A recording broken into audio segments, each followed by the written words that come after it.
Hey guys, Big Joe here with a quick reminder that I am doing Movember. I am growing this moustache over the month of November to raise money for men's health. If you would like to donate to my Movember campaign, you can do so via a link in the description. So without further ado, let's get on to the analysis. Do you know what I don't show nearly enough appreciation for? You.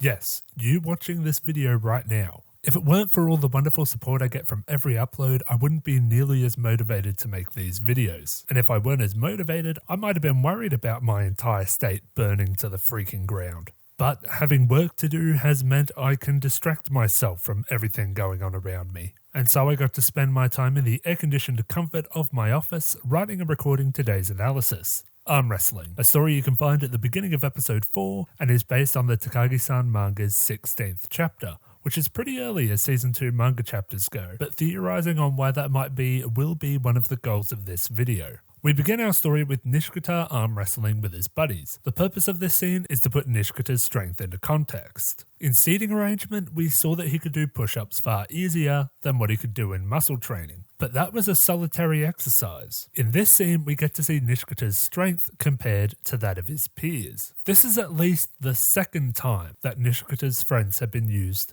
to further contextualize Nishikata. The first being in Valentine's Day when Kimura and Hamaguchi showed us the base level of embarrassment felt by the boys around the receiving of chocolate.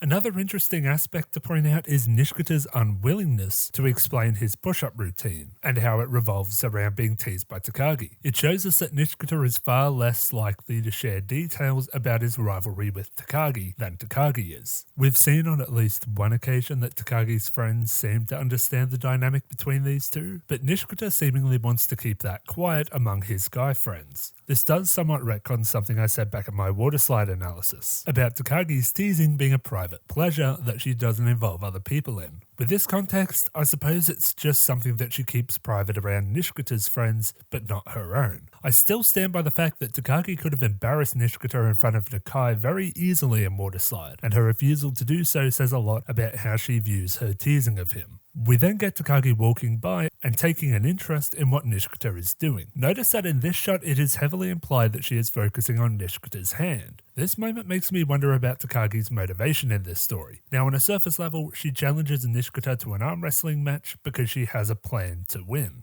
And winning is something she enjoys doing. But again, if you dig a little deeper, you begin to see an ulterior motive which is executed in a brilliant way. We know from Skipping Stones that Nishikata won't directly hold Takagi's hand, not even for an easy win. So Takagi challenges Nishikata to something that he is super confident in to circumvent the embarrassment. It doesn't fully circumvent it, but it does break Nishikata through his own barrier, and he willingly holds Takagi's hand for the sake of winning. And of course, one of the most important parts of this scene is the breakthrough that Nishikata has. He is holding Takagi's hand, and he likes it. He comments on how nice it feels to hold Takagi's hand, before snapping himself out of it to focus on the match. We then get into a point that I brought up in my Skipping Stones analysis. Takagi has put herself into a situation where she is at a disadvantage. While we do not know what would happen in a one-on-one battle of brawn between these two, Takagi seems to think that she would lack the strength to win. So she instead decides to play off one of Nishikata's weaknesses, a weakness that we rarely see exploited: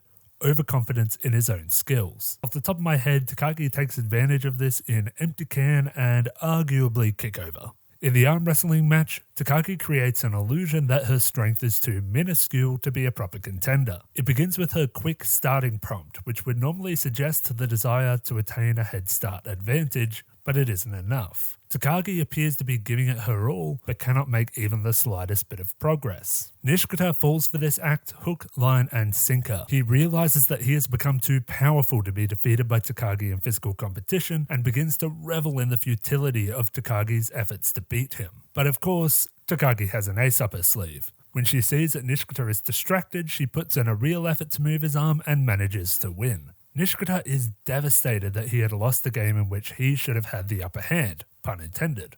When he is challenged to a rematch, he jumps at the opportunity, seemingly having learnt his lesson and ready to give it another proper shot. But again, Takagi did not come into this game without a plan. She uses a more conventional tactic. She asks Nishikata if he wants to hold hands while walking home and uses his flustered confusion to defeat him while his guard is down. However, like so many things in the show, there's a lot more to this play from Takagi than just gaining the upper hand. This comment from her plants a seed in Nishikata's head, an image of the two of them holding hands in a more conventionally romantic sense, as opposed to the reflex-driven or competitive sense.